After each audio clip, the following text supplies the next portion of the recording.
안녕하세요. 저는 경기도에 사는 30대 여성입니다. 얼마 전 친했던 대학교 동창이 이혼했다는 소식을 들었어요. 사실 그 동창은 아버지가 돌아가시고 어머니와 단둘이 정말 힘들게 살다가 제법 부유한 가정의 아들과 결혼을 했어요. 결혼 후 동창회 모임에 왔는데 명품을 휘감고 나왔더라고요. 얼굴도 매우 좋아 보이고요. 그래서 돈 많은 집에 시집가서 잘 살고 있는가 보다고 생각했어요. 그런데 알고 보니 남편과 시댁이 돈 없는 친정과 동창을 많이 무시했다고 해요. 처음에는 그냥 은근히 말로 비꼬았지만 점점 친정을 무시하고 인격을 모독하는 말을 하고 결국에는 시어머니한테 손찌검까지 당하고 나니 더는 이렇게 살아서는 안 되겠다 싶어 이혼을 결심했다고 하더라고요. 동창의 안타까운 이야기를 듣고 나니 저의 파란만장했던 이혼 과정도 생각나서 이렇게 사연을 보냅니다. 제가 이혼을 하게 된 이유도 동창과 마찬가지로 돈 때문이었어요. 그러나 저는 동창과는 반대로 시댁이 너무 가난해서 이혼을 하게 됐습니다. 저와 남편은 둘 다 꽤 괜찮은 회사에 다니고 있었어요. 그래서 둘이 결혼을 하면 재벌만큼은 아니더라도 넉넉하게 살 수 있겠다고 생각을 했죠. 그런데 결혼 준비를 하며 시아버지가 몇 년 전에 보증을 잘못 써 빚이 많이 있다는 것을 알게 되었어요. 시아버지가 참 좋으신 분이긴 한데 거절을 잘 못하시거든요. 그런 성격 때문에 남편이 정말 많이 답답해하고 그런 모습은 절대 닮지 말아야지 생각하며 자랐다고 하더라고요. 아무튼 시아버지의 보증 때문에 빚을 많이 지게 되자 남편 월급의 대다수가 집안 빚 갚는 데 나가고 있었어요. 그러니 남편은 월급을 많이 받아도 모아둔 돈은 거의 없었어요. 상견례하기 전에 이런 사실을 알게 되었지만 저는 그래도 결혼에는 망설임이 없었어요. 왜냐하면 저도 남편도 다니는 회사의 복지도 좋고 급여도 또래와 비교하면 꽤 높았거든요. 특히 남편의 회사는 매년 월급을 많이 올려주는 회사로 유명했어요. 그래서 시댁의 빚 문제는 둘이서 힘을 모으면 충분히 해결해 나갈 수 있다고 생각했죠. 결혼을 준비하며 신혼집을 구해야 하는데 남편이 모은 돈이 없고 제가 가진 돈으로도 집을 사기에는 조금 부족한 상황이었어요. 그런다고 굳이 대출을 받고 싶진 않았어요. 그래서 많은 고민 끝에 우리는 제 명의로 된 오피스텔에서 살기로 했어요. 그 오피스텔은 제가 20살이 되던 해에 성인이 된 기념으로 부모님께 받은 선물이었어요. 일단 둘 다 집을 새로 구할 만큼 넉넉한 돈이 없으니 돈이 모일 때까지 그 오피스텔에 들어가 살기로 한 것이죠. 이 오피스텔은 풀옵션이라 딱히 살 가전제품도 없었어요. 결혼하며 남편이 산 것이라고는 자신의 취미를 위해 산 80인치의 TV와 책상, 최고급 의자, 고성능의 컴퓨터가 다였어요. 사실 남편은 집에서 영화 보고 게임하는 것을 좋아하거든요. 그래서 모니터도 가장 큰 것으로 컴퓨터도 항상 고성능으로 사곤 했어요. 그래도 저는 너무 행복했어요. 비록 남편에게 커플링밖에 받은 것이 없지만 남들은 결혼하며 혼수에 뭐에 돈이 많이 든다고 하던데 저는 정말 결혼식에 신혼여행 비용 말고는 돈이 거의 안 들었거든요. 무엇보다 그 당시에 저는 이런 것들이 하나도 보이지 않을 정도로 너무 사랑했어요. 그러나 친정엄마는 결혼하는 것에 대해 그다지 마음에 들지 않게 생각하셨어요. 아무리 그래도 그냥 친구랑 동거하는 것도 아니고 명색이 결혼인데 내 명의로 있던 오피스텔에서 살고 사위라는 것은 아무 준비도 하지 않는 모습이 마음에 들지 않는다고 하시더라고요. 그래도 저는 남편이 회사에서 평판도 좋고 성실한 이미지라고 우리 정말 행복하게 잘 살 수 있다고 이야기하며 엄마를 설득했어요. 그때 엄마의 말을 들었어야 했는데 듣지 않았다가 결국 이렇게 이혼녀가 된 것이 참 후회스럽네요. 아무튼 우여곡절 끝에 결혼하고 처음에는 정말 좋았어요. 시댁 식구들도 잘해주시고 남편도 정말 잘해줬어요. 하루하루 행복하게 살아가던 중 시댁이 오피스텔 근처로 이사를 왔어요. 마침 근처 아파트가 아주 저렴한 가격에 나오기도 했고, 혹시 나중에 아이가 생기면 아이가 4살이 될 때까지는 아이를 봐주시겠다면서요. 저는 안 그래도 아이 생기면 이 좋은 회사를 간둬야 하나 걱정을 많이 했는데, 제가 그런 부탁을 하기도 전에 먼저 그리해 주신다는 말씀하셔서 정말 감사했어요. 시댁이 이사를 오고 얼마 지나지 않아 코로나가 급속도로 퍼지기 시작했어요. 유례없던 전염병에 학교도 비대면으로 전환되자 우리 회사도 정부의 방침에 따라 주 4회 재택근무로 전환되었어요. 집에서 한창 일하고 있던 어느 날 시어머니한테 전화가 왔어요. 병원 약을 타러 가야 하는데 날씨가 너무 더워서 도무지 못 가겠다면서 바쁘지 않으면 차 좀 태워달라고 하셨어요. 어차피 급한 일은 다 처리했던 터라 저는 알겠다고 하고 시댁에 가서 시어머니를 모시고 병원을 향했어요. 어머니, 진료는 잘 받으셨어요? 여기서 수납하면 된대요. 그래? 얘야. 근데 내가 지금 화장실이 너무 급해서 그런데 화장실 좀 다녀올 테니 네가 계산 좀 해놔라. 좀 있으면 퇴근 시간이라서 차 막히잖니. 부탁한다. 시어머니는 제게 병원비 계산을 맡기고 화장실로 가셨어요. 약국에서도 수납해야 하는 순간 갑자기 급한 전화가 왔다며 약국 밖으로 나가시더라고요. 예상치 못한 상황들에 약간 당황했지만 시어머니도 내 가족인데 이깟 병원비와 약값 한 번 못 내나 싶어 군말 없이 10만 원가량을 제가 다 결제했네요. 시어머니는 당연히 제가 돈을 냈겠거니 하고 생각하셨는지 병원비나 약값에 대해서 그 어떤 말씀도 하지 않으시더라고요. 시어머니를 집에 모셔다 드리고 집에 오니 남편이 퇴근해 있었어요. 어디에 갔다 오냐길래 오늘 있던 일들을 이야기했어요. 사실 오늘 집에서 일하는데 어머니한테 전화 오더라고. 병원에 좀 데려다 달라고. 급한 일은 다 처리했으니 알겠다고 하고 갔지. 갔는데 병원비랑 약값 거의 한 10만 원 정도 나왔는데 그거 다 내가 냈어. 엄마는 지갑 안 가져가셨대? 그건 아니고 병원비 계산할 때는 갑자기 화장실에 가시고 약값 계산할 때는 급한 전화 있다고 받으시러 나가시더라고. 거기서 수납하는 곳 앞에서 멀뚱히 서 있기도 좀 그래서 내가 다 계산했지. 그래? 잘했네. 그런데 뭔가 조금 기분이 이상하더라고. 우리 엄마라면 내가 병원비를 낸다고 해도 절대 안 된다고 그러실 테고, 혹시나 내가 계산을 하게 되면 반드시 병원비만큼의 뭐라도 사서 주시는데 그냥 당연히 내가 병원비를 내는 것처럼 되어버리니 조금 그랬어. 지금 우리 엄마한테 나가는 병원비가 아깝다는 거야? 와, 우리 엄마도 이제 가족이야. 솔직히 우리 엄마가 네 생각해서 아이 갖고 하면 회사 생활하는데 힘들까봐 아는 사람 아무도 없는 우리 집 근처로 이사까지 오셨는데 좀 야박하네. 그 정도도 못 해드려? 실망이야. 저는 솔직히 10만 원이 아깝지는 않았어요.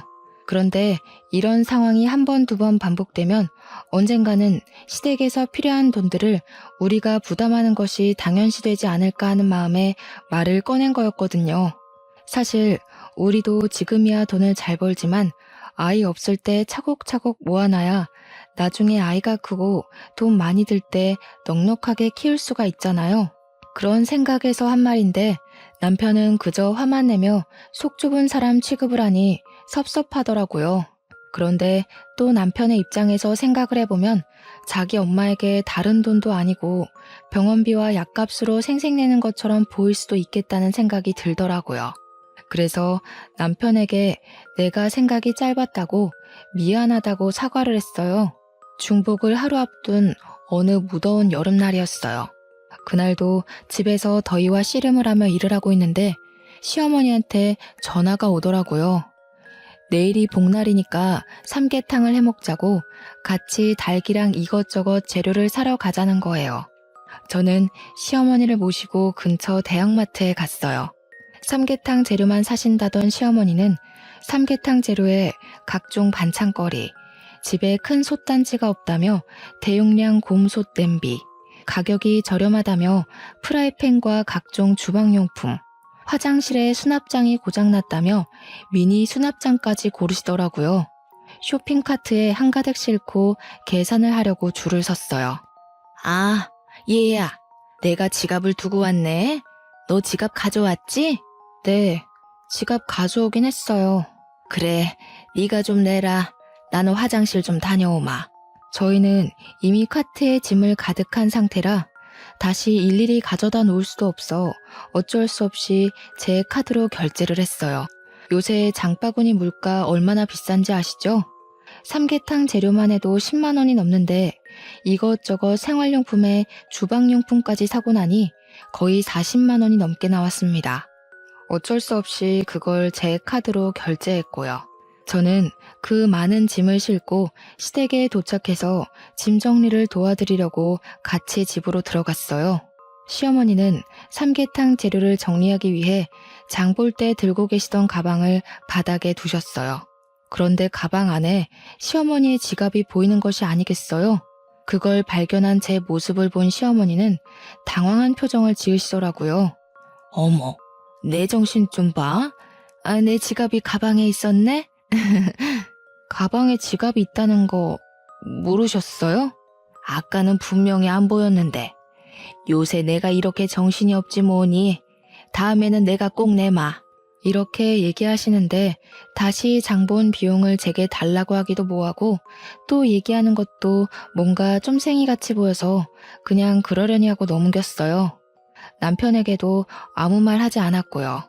그렇게 제가 재택근무를 하는 동안 한 달에 한 번에서 2번 정도 불려가서 시장 보는 비용, 병원 비용을 다 제가 냈어요.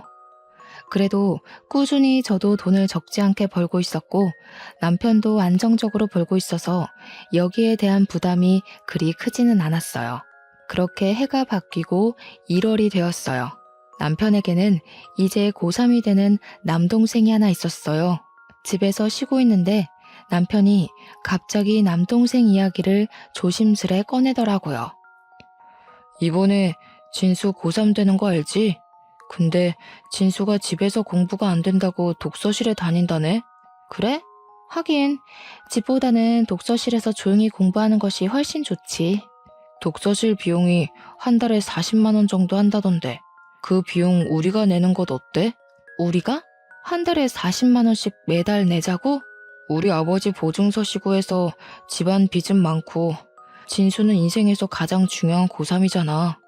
우리는 둘 다 돈 잘 벌고 좀 넉넉하니까 우리가 진수 좀 도와주자. 그래도 매달 40만 원은 너무 부담돼. 우리가 독서실 비용 대주면 진수가 1년간 공부 열심히 해서 나중에 잘 되면 우리를 모른 척 하겠어? 나중에 우리 늙고 힘들 때 도와주겠지. 그때 형과 형수님이 도와줘서 잘 됐다고 하면서 말이야. 좀만 도와주자. 솔직히 이런 남편의 제안이 반갑지는 않았어요. 저는 우리의 미래를 위해서 적금을 들고 싶었어요. 사실 돈이 아깝기도 했고요. 그래도 남편이 너무 원하기도 하고 고3인 도련님이 어디 나가서 아르바이트 할 수 있는 상황도 아니기에 그냥 알겠다고 했어요. 노는데 쓰겠다는 것도 아니고 미래를 위해 공부를 하는데 쓰겠다는데 뭐 어쩌겠어요. 조금이라도 형편이 넉넉한 사람이 도와주고 나중에 우리 집이 힘들고 도련님이 잘 되면 도움도 받고 하면서 사는 것이 가족 아닌가 하고 좋게 생각했죠. 그리고 설날이 되었어요. 아침에 차례를 지내고 시부모님께 새해 복 많이 받으시라고 큰절을 했어요. 시어머니는 새해 덕담을 하시며 제 손을 꼭 잡으시더라고요. 얘야, 우리 진수 독서실 비용 내주기로 했다면서? 너무 고맙다. 아니에요. 저희는 그래도 둘 다 돈 벌고 아직 아이도 없어서 약간 여유가 있으니 괜찮아요. 그래. 그렇게 둘이 서로 돕고 사는 것을 보니 보기 참 좋구나. 좋게 봐주셔서 감사합니다. 참 진호야. 너 옛날에 옆집에 살던 그 아줌마 알지? 이번에 그 집 아들이 사업이 대박나서 아들 부부한테 한 달에 용돈을 100만 원씩이나 받는다더라. 그래서 말인데, 솔직히 너네도 돈을 적지 않게 벌잖니. 우리 솔직히 요새 나이도 들고 일하기도 힘든데 조금 너희들이 도와줬으면 싶은데. 그 집 그렇게 사고 치더니 결국 대박이 났네. 그래서 엄마는 얼만큼을 원하는데? 우리도 염치가 있지. 한 달에 100만 원은 바라지 않고 한 60만 원 정도만 주면 우리가 그 안에서 알뜰살뜰히 생활해 보마. 한 달에 60만 원이야 뭐. 알겠어. 그럼 집에 가서 입금할게. 남편은 시어머니의 말에 제 의견은 묻지도 않고 바로 용돈을 드리겠다고 하더라고요. 솔직히 지금 도련님 독서실 비용 40만 원에 부모님 용돈 60만 원까지 드리면 시댁에 들어가는 돈만 해도 한 달에 고정으로 100만 원이에요. 솔직히 100만 원이 적은 돈은 아니잖아요. 저는 이건 아니다 싶어 집에 오자마자 남편에게 이야기했어요.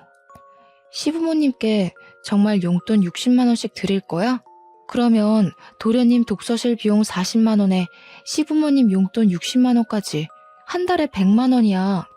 매달 100만 원씩 고정으로 시댁에 나간다고. 진수 독서실 비용은 올해만 내면 되고 그럼 내년부터는 한 달에 60만 원만 나가면 되잖아. 올 한 해만 우리가 좀 고생하면 되지 뭐.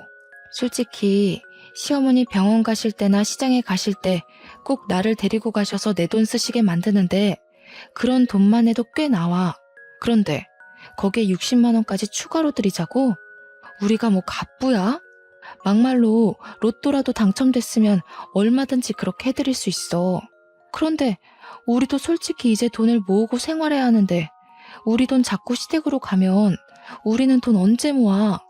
엄마가 자꾸 시장이나 병원에 가실 때 네 돈을 쓰게 하니까 용돈을 드리자는 거야. 차라리 아예 고정으로 용돈을 드리면 아마 그 안에서 병원비랑 생활비를 다 해결하시겠지. 설마 그 용돈 따로 받고 또 병원비 생활비 다 우리에게 부담하게 하시겠어? 남편의 말을 듣고 보니 매달 병원이나 시장에 갈 때 같이 가서 계산해 드리는 것보다는 차라리 한 달 금액을 정해두고 드리는 게 더 좋을 것 같다는 생각이 들었어요. 그래서 저와 남편은 한 달에 60만 원씩 시어머니 통장으로 이체를 했어요. 그때까지만 해도 전 이제는 정말 시어머니와 함께 시장이나 병원에 갈 때 제가 결제할 일은 없을 줄 알았어요. 그런데 그게 아니었어요. 그 다음 달도 그 다다음 달도 여전히 병원에 가시거나 시장에 가실 때 꼭 저를 부르시고는 제가 계산하게 하셨어요. 한 번은 너무하다 싶어서 시어머니께 좋게 여쭈어보았어요.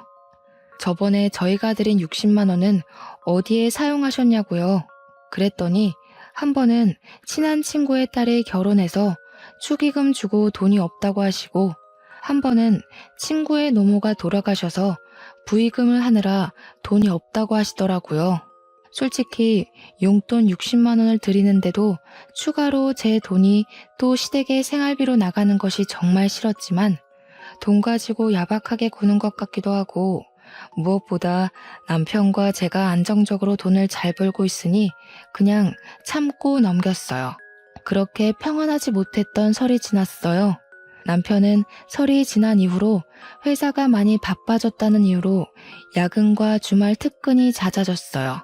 그 전에도 야근하기는 했지만 많아야 일주일에 2번이었는데 일주일 내내 야근을 하더라고요. 반면 우리 회사는 여전히 재택근무를 하고 있었어요. 전 직원이 매일 출근했던 코로나 전보다 주 4일 재택근무를 하였을 때 직원들의 업무 효율성이 더 높아져 이제 주 3일 재택근무를 시행하고 있었거든요. 남편은 회사에서 매일 늦게 오고 저는 집에서 열심히 일하고 있는데 남편이 회사에 있을 시간인데 집에 오더라고요. 표정도 매우 안 좋고 회사의 짐을 다 가지고 왔어요. 남편에게 이 시간에 무슨 일이냐고 물어보니 회사를 잘렸다는 거예요. 그런데 잘린 이유가 조금 이해가 되지 않았어요. 남편 회사는 자동차 부품을 만드는 회사예요. 자동차 부품을 만들고 나면 제품을 생산하고 남은 짜투리 고철이 생기게 되는데 이 고철을 아무 곳에나 버리는 것이 아니라 회사에서 지정한 업체에 팔게 돼 있었어요. 그런데 어느 날부터 남편이 소속한 부서의 팀장님이 자투리 고철 중 일부를 남편의 차에 실으라고 했대요. 그러고는 고철 업체 하나를 알려주며 거기로 가서 그 고철들을 주고 오라고 지시를 했다는 거예요.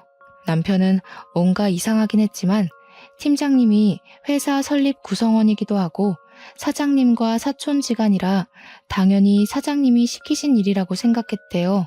그래서 팀장님이 시킨 대로 했는데 알고 보니 팀장님이 개인적으로 친한 지인이 하는 고철업체에 팔아서 사장님 몰래 돈을 챙겼던 거예요.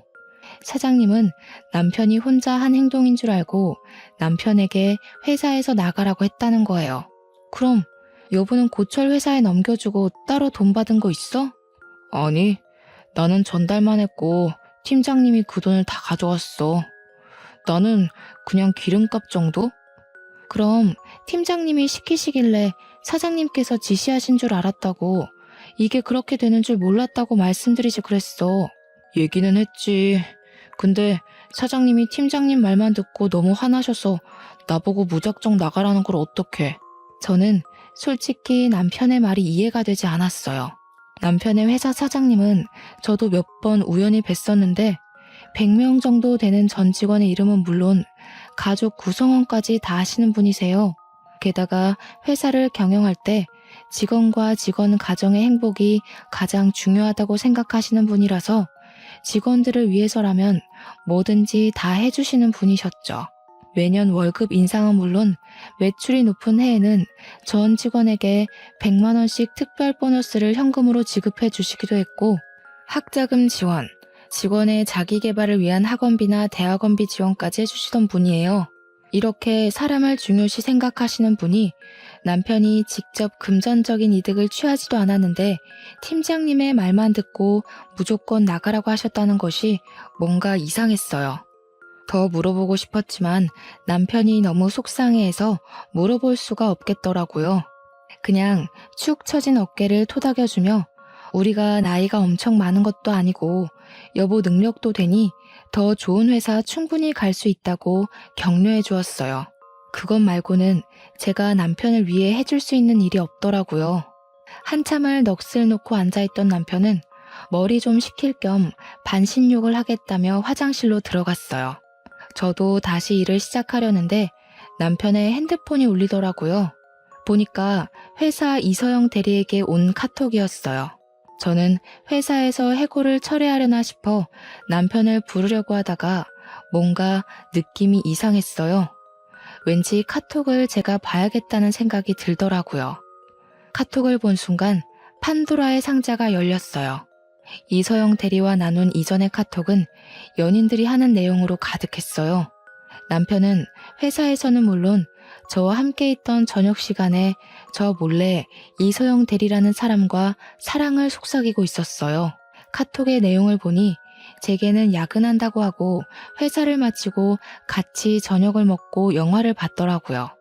제게 특근을 한다고 했던 주말에는 둘이 놀이동산, 서울 근교의 데이트를 아주 알차게 즐겼더라고요. 게다가 얼마 전에는 회사 차장님 어머님의 장례식이라고 1박을 하고 왔었는데 그날은 남편과 이서영 대리 둘이 펜션을 잡고 놀러 간 것이었어요. 그리고 마지막으로 이서영 대리가 우리 사이가 들켜서 아빠가 화가 많이 나셔서 회사로 다시 돌아오는 것은 힘들 것 같다. 나도 회사에서 쫓겨났다는 식의 카톡을 보냈더라고요. 그 카톡을 보니 남편이 왜 회사를 해고당했는지 확실히 알게 되었어요. 남편은 회사 사장님의 딸인 이서영 대리와 몰래 불륜을 저지르고 있었고 그 사실을 들켜 사장님이 나가라고 하신 것이었어요. 물론 그 딸도 회사에서 내보냈고요. 저는 이 카톡을 본 순간 손이 부들부들 떨리고 눈앞에 뵈는 것이 없었어요. 바로 핸드폰을 들고 남편이 있는 화장실 문을 벌컥 열었어요. 진짜로 고철판 이유만으로 회사 잘렸어? 확실해? 몇 번을 말해. 그렇다니까. 그럼 이서영 대리는 누구야? 이서영 대리를 어떻게 알아? 네가 들어가고 나서 핸드폰이 울리길래 보니까 이서영 대리한테 카톡이 왔더라고. 부르려다가 뭔가 싶어서 핸드폰을 봤지. 근데 너 나한테 야근한다고 할 때마다 이서영 대리랑 데이트했더라? 얼마 전에 차장님 어머니 돌아가셨다며? 그래서 강원도 간다더니 그때 가평으로 둘이 놀러 갔더라. 아니 그게... 뭐? 자기야 사랑해? 기가 막혀서. 그렇게 이서영 대리라는 년이 좋디? 아주 나한테는 보내지도 않던 이모티콘 막 보내고 난리가 났더라. 아, 이서영 대리가 그러더라. 자기 아빠가 화가 많이 나셔서 자기도 회사에서 쫓겨났다고. 너 회사 사장님 딸이랑 불륜 저질러서 쫓겨난 거 맞지? 제가 불륜 사실을 모두 다 알았다고 말하자 남편은 반신욕을 하다가 뛰쳐나와 제 앞에 무릎을 꿇었어요. 저기요, 정말 미안해. 나는 당연히 안 그러려고 했는데 이서영 대리가 자꾸 나한테 꼬리를 치는 거야. 그러면서 나랑 사귀면 아빠인 사장님께 잘 얘기해서 월급도 많이 올려주겠다고. 사장님 딸인데 혹시라도 내가 싫다고 하면 나에게 불이익이 생길까봐 두려웠어. 게다가 나한테 자꾸 잘해주면서 그러니까 내가 단칼에 거절하기가 너무 힘들더라고. 야, 너는 아버지가 거절하지 못하는 성격 때문에 보증도 서고 집안이 빚더미라고 하면서 맨날 답답해하더니 정작 자기 자신은 그런 거 하나 거절하지 못해서 불륜을 저지르냐? 그게 말이 된다고 생각해? 그것도 있고 자기가 그동안 우리 엄마 병원비에 시장 보는 비용, 동생 독서실 비용으로 많이 힘들어했잖아. 나는 돈 많이 벌어서 자기 호강시켜주려는 생각에 그만. 진짜 미안해. 내가 잘못했어. 저는 정말 너무 화가 나서 당장이라도 이혼하고 싶었지만 샤워 가운 한 장 입고 화장실 바닥에 무릎까지 꿇고 손이 발이 되도록 비는 남편을 보니 마음이 또 약해졌어요. 2번 다시는 이런 일 절대 없을 것이라는 다짐을 수백 번 받고 저는 일단 한 번은 눈 감아주기로 했죠. 남편은 용서해줘서 고맙다며 정말 미안하다고 하더라고요. 그리고 양가 부모님께는 회사 해고당한 거 말씀드리지 말자고 하더라고요. 나중에 회사 새로 구하고 자리 잡으면 그때 자기가 다 말씀드리겠다면서요.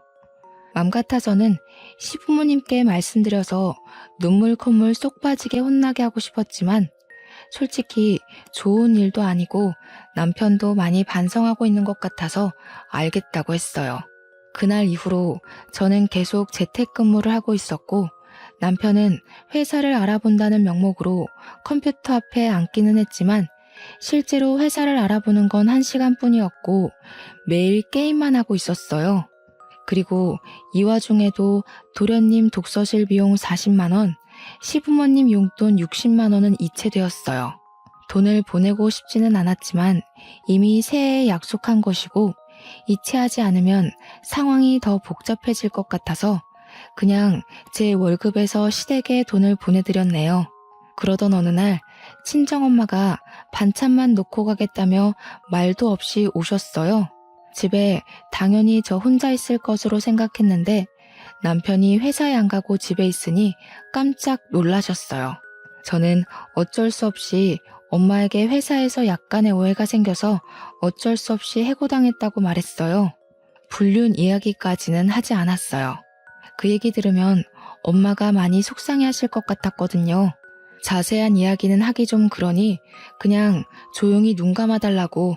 지금 남편도 매우 속상한 상태이고 새로운 회사 구하려고 노력하고 있다고 했죠. 엄마는 어두운 표정으로 반찬을 두고 집에 가셨어요. 얼마 뒤 엄마 이름으로 돈이 500만 원이 입금되었어요. 엄마가 지금 줄 수 있는 여윳돈이 이것뿐이라며 혹시라도 급한 일 생기면 이 돈으로 해결하라고 하시더라고요. 저는 결혼해서 잘 사는 모습을 보여드리고 싶었는데 부모님께 걱정만 끼쳐드린 것 같아서 너무 죄송하더라고요. 그래도 앞으로라도 잘 사는 모습을 보여드리기 위해 저는 더 열심히 일하고 알뜰살뜰하게 살아야겠다고 다짐했어요. 남편의 백수생활 2주일째. 여전히 남편은 회사 구할 생각은 없고 집에서 열심히 게임만 하고 저는 재택근무로 정신없는 시간을 보내고 있었어요.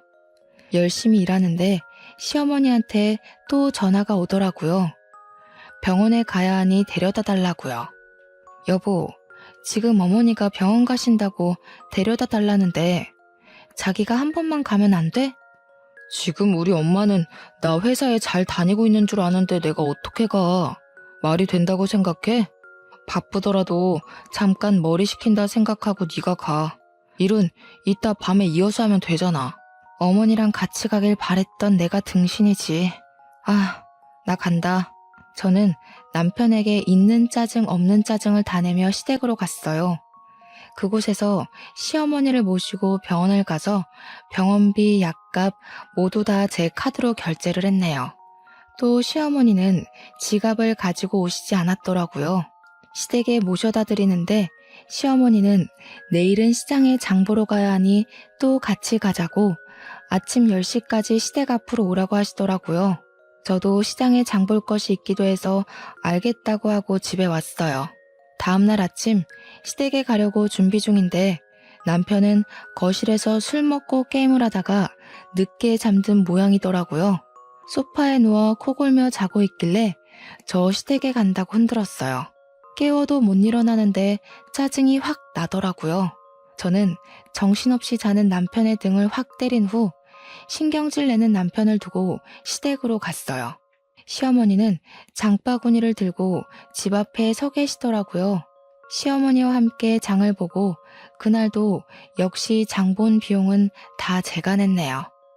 시어머니는 일부러 그러셨는지 정말 실수로 가져오지 않으셨는지 모르겠지만 오늘도 지갑을 가지고 오시지 않았더라고요. 장을 본 것을 들고 시댁으로 가서 장 본 것들을 정리하는데 시어머니가 잠깐 거실에 앉아보라고 하시더라고요. 얘야, 우리 진수 내년이면 이제 대학교 가는 거 알지?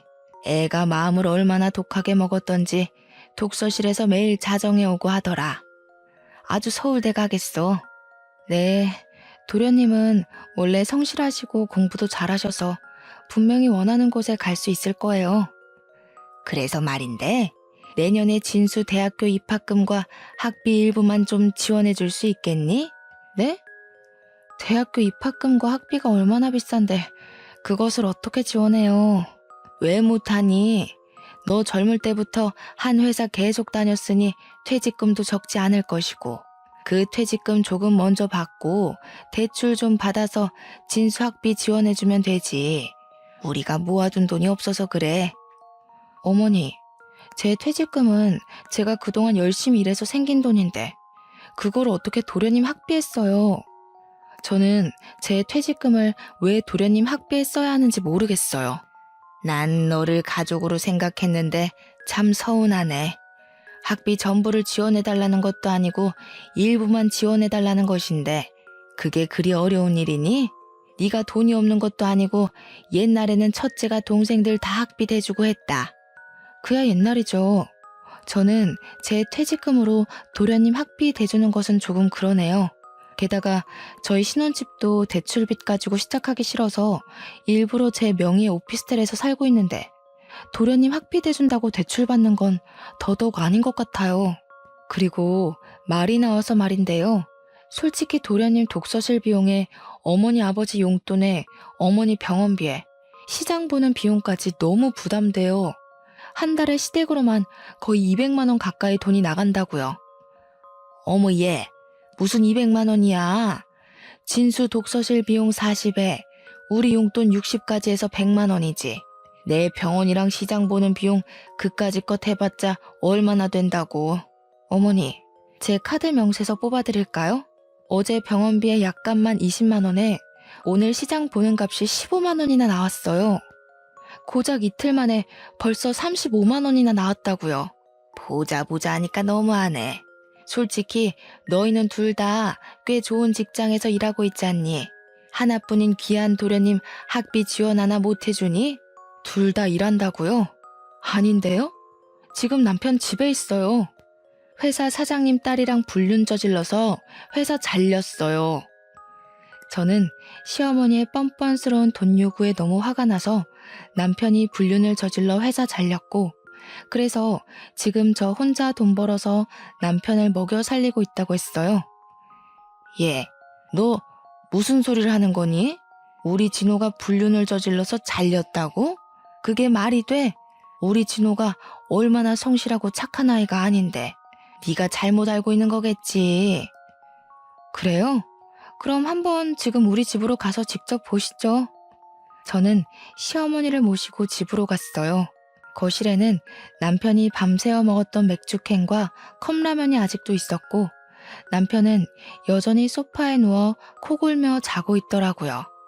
회사에 당연히 있다고 생각한 시어머니는 남편의 모습에 깜짝 놀라셨어요.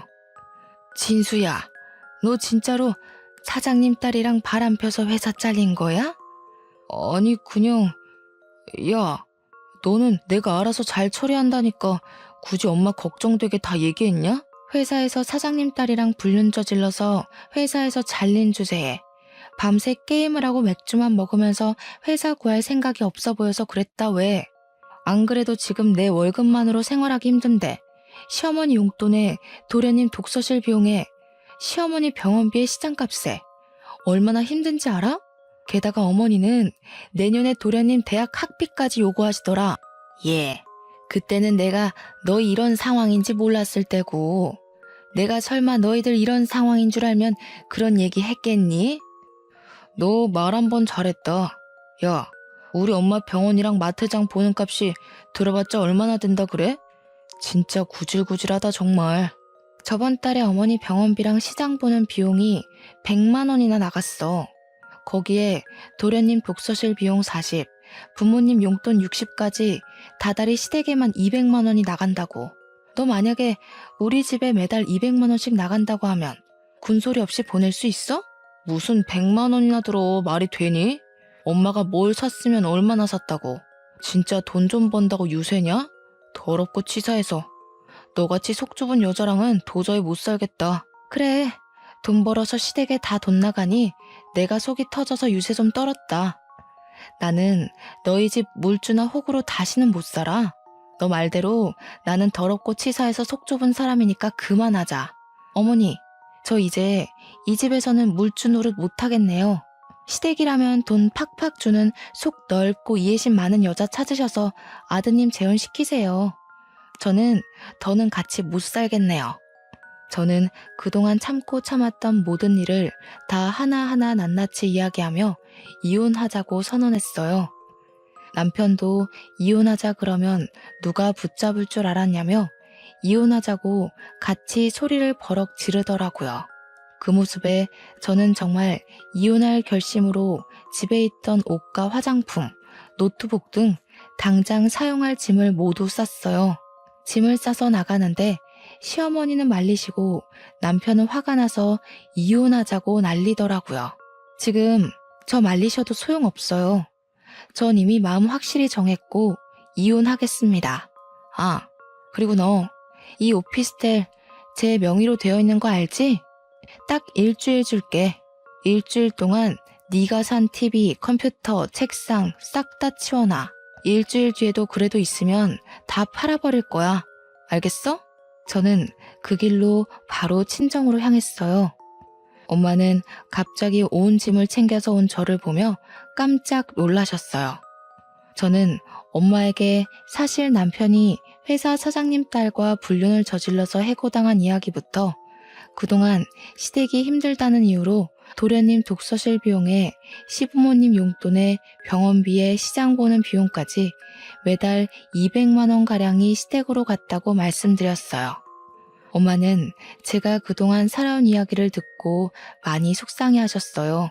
그래도 아이가 생기기 전에 이렇게 헤어진 것이 다행일지도 모른다며 제 나이가 많은 것도 아니고 아직 안정적으로 일하고 있으니 괜찮다고 다 잘 될 것이니 걱정하지 말라고 하셨어요.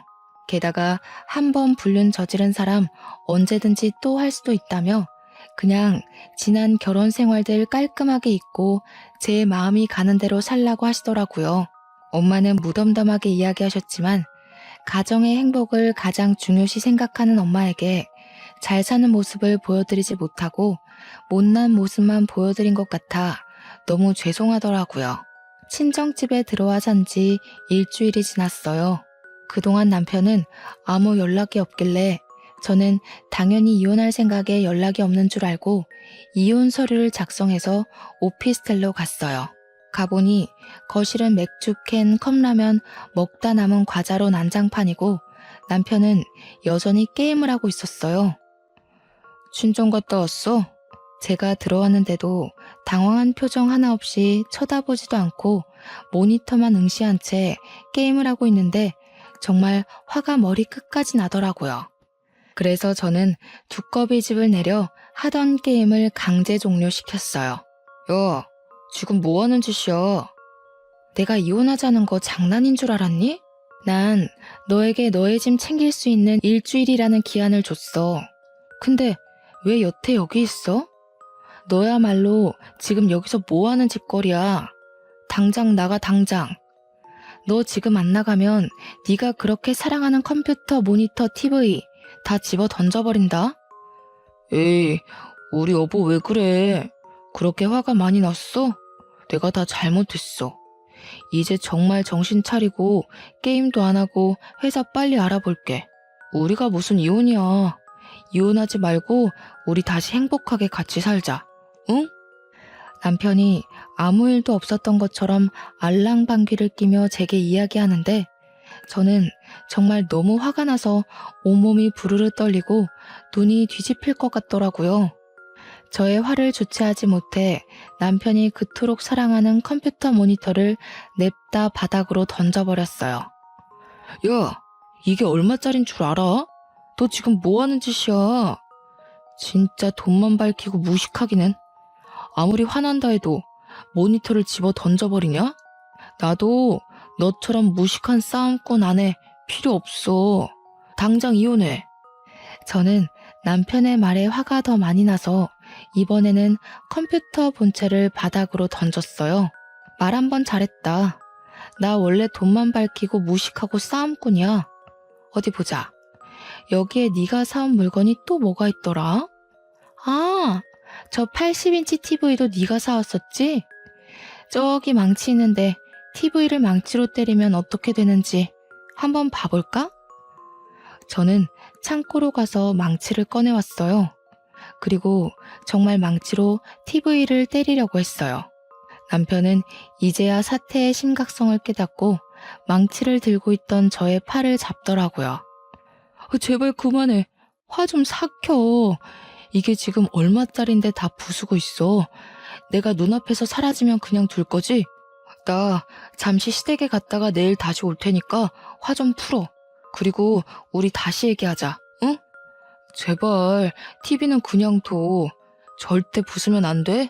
네가 지금 시댁에 가 있다 해도 우리 이혼 사실은 변하지 않아. 그리고 지금 저 컴퓨터 TV 다 합쳐도 그동안 너네 부모랑 동생이 나한테 뜯어간 돈보다 작을 것 같은데 내가 훨씬 더 손해 아닌가? 어차피 내가 손해니까 저 TV 다 부셔도 되겠다. 그치? 제발 그만해. 그러다가 너 진짜 나도 치겠어. 지금 내가 이성을 더 잃으면 정말 너를 이 망치로 때리고 뉴스에 나올 수도 있을 것 같거든? 그러니까 내가 진짜로 그렇게 하기 전에 당장 너네 집으로 꺼져. 그리고 너네 부모한테 가서 우리 이혼한다고 확실히 다 얘기해. 알겠니? 남편은 이성의 끈을 겨우겨우 붙잡고 있는 저를 두려운 눈빛으로 보며 도망치듯이 나갔어요. 저는 남편이 나가자마자 80인치 TV도 망치로 때려 부셨어요. 이걸로는 분이 풀리지 않아 게임할 때 불편하다고 샀던 100만 원짜리 의자도 부수고 책상 다리도 하나 부서뜨렸죠. 이렇게 남편이 사온 모든 물건을 다 부수고 나니 조금 진정이 되더라고요. 저는 바로 용달차를 불러서 부서지고 망가진 컴퓨터, TV, 책상, 의자에 이혼 서류까지 다 시댁으로 보내버렸어요. 잠시 뒤 시어머니한테 전화가 오더라고요. 얘, 너 이게 무슨 짓이야? 진우는 네가 눈이 뒤집혀서 널 때리려 했다고 하지 않나? 이 다 부서진 것들은 뭐야? 이혼 서류는 또 뭐고? 너 정말 이혼하겠다는 거니? 네, 저 이혼하려고 짐 정리한 거예요. 여기 원래 제 명의의 오피스텔이었잖아요. 여기 오피스텔에서 시어머님, 아드님 물건들 다 보내드렸는데 뭐가 잘못됐나요?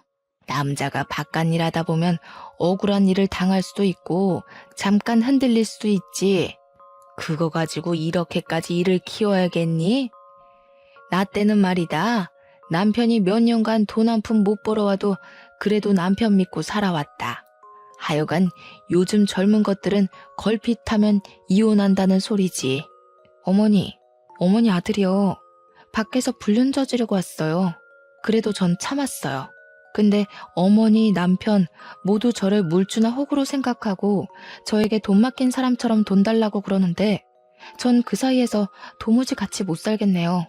저는 옛날 사람들처럼 착하지가 못해서요. 아, 제가 이혼 서류 같이 보냈죠? 어머니 아들한테 그 서류 작성해서 내일 아침 9시까지 법원 앞으로 오라고 전해주세요. 만약에 안 오면 저 이혼 소송 갈 거예요. 그리고 오피스텔 비밀번호도 바꿨으니 이제 2번 다시는 이 집 올 생각 하지도 마세요. 아시겠어요? 남편과 한바탕 싸우고 시어머니한테도 그동안 쌓인 이야기 다 하고 나니 속이 좀 후련하더라고요. 정신 좀 차리고 어질러진 집을 정리하고 저는 혼자 맥주를 마시다가 잠이 들었어요. 그리고 다음날 아침 9시에 법원으로 가니 남편이 이혼 서류를 작성해서 왔더라고요. 우리는 아무 말 없이 이혼 서류를 냈어요. 그리고 오피스텔에 다시 갔는데 혼자 오피스텔에 있으니 자꾸 남편 생각이 나서 화가 나 견딜 수가 없더라고요. 거기서 계속 살다가는 제가 화병이 나서 죽을 것만 같아 그 길로 오피스텔을 헐값에 팔아버리고 친정집에 아예 들어갔어요. 그 뒤로 저의 이혼은 재빠르게 진행됐어요. 둘이 같이 산 시간이 짧고 재산 분할할 것도 없고 아이도 없으니 정말 빠르게 이혼 처리가 되더라고요. 이렇게 저의 결혼 생활은 이혼으로 끝맺음 되었답니다. 저는 사실 결혼은 서로가 사랑하는 마음만 있으면 될 줄 알았어요. 그동안은 사람들이 다들 결혼을 할 때 조건을 보는 모습을 보며 속물이라고 생각하며 속으로 비난했었거든요. 그러나 제가 이혼이라는 큰일을 겪고 또 친구의 이혼 소식을 들으니 생각이 바뀌었어요. 결혼할 때 상대의 성격이나 인품도 봐야 하지만 집안의 경쟁력도 반드시 확인해서 경제적 수준이 비슷한 집안이 결혼해서 사는 것이 가장 행복한 삶을 사는 것이 아닐까 하는 생각이 드네요. 경제적으로 차이가 나게 되면 아무래도 더 부유한 쪽이 그렇지 못한 쪽을 무시하게 되는 것 같아요. 무시하지 않는다 해도 어려운 집안은 넉넉한 집안에 자꾸 기대하게 되고 그 기대에 만족하지 못하면 실망을 하게 되죠.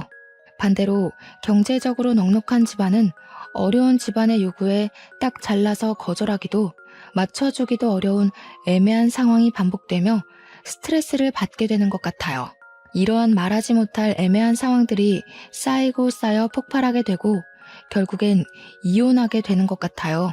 물론 경제적으로 차이가 크게 나도 제 생각과는 다르게 잘 맞춰서 살아가는 사람들도 분명히 있을 거예요. 그러나 저는 이러한 가정이 될 확률은 로또에 당첨될 만큼 매우 낮은 확률이지 않을까 하는 생각을 해봅니다.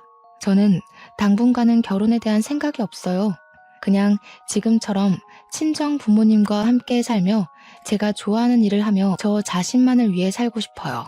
이렇게 살다가 언젠가 혹시라도 마음에 쏙 들어 결혼하고 싶은 사람이 생긴다면 그때는 반드시 그 사람뿐만 아니라 그 사람이 자라온 배경과 집안 형편까지 고려해서 신중히 결혼해야겠다는 생각이 드네요.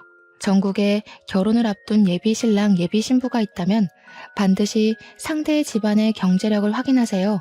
상대 집안의 경제력을 따진다고 속물이라고만 생각하지 마시고 반드시 확인하셔야 합니다. 결혼은 연애와는 달리 우리가 살아가는 현실이라서 반드시 짚고 넘어가지 않으면 후회합니다. 이 점 명심하시고 후회하는 결혼 생활을 하는 또 다른 제가 없기를 바라면서 사연을 마칩니다.